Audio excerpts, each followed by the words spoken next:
Hi friends, నోటికి ఏమీ తినబుద్ధిగాక దగ్గు జలుబు జ్వరం ఉన్నప్పుడు నోటికి పుల్ల పుల్లగా ఎంతో టేస్ట్గా ఉండే మిరియాల రసం అయితే చేస్తున్నాను. ముందుగా అయితే నీళ్ళు బాగా మరిగించి అందులో చింతపండు టమోటా అయితే కట్ చేసి పెట్టాను ఫ్రెండ్స్.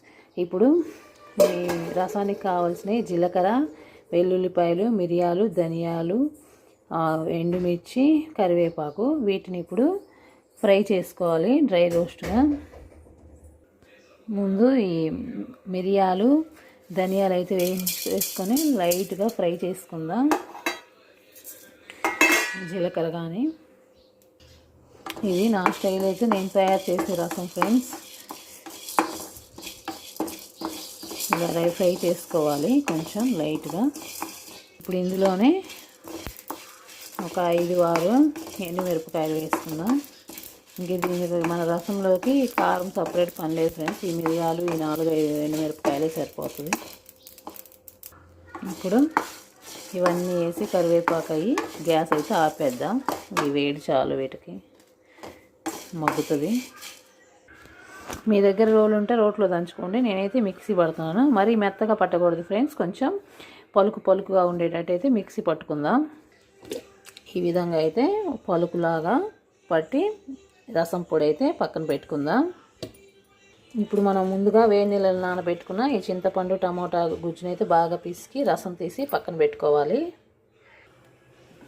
ఈ విధంగా మెత్తగా అయితే చింతపండు టమోటా అంతా పిసికేసి గుజ్జు అయితే పక్క తీసుకొని తగినన్ని నీళ్ళు పోసుకోవాలి.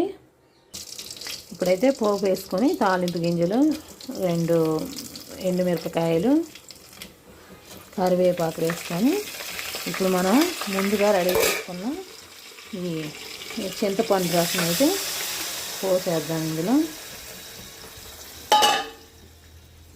ఇలా పోసిన తర్వాత పులుపుకి చూసుకొని కొంచెం ఉప్పు వేసుకొని తగిన నీళ్ళు అయితే పోసుకొని మరగనివ్వాలి. ఈ విధంగా తగిన నీళ్ళు ఉప్పు వేసుకొని బాగా తెరలనిచ్చి పొంగు వచ్చిన తర్వాత ఆ పొడి అయితే వేసుకున్నాం, రసం పొడి.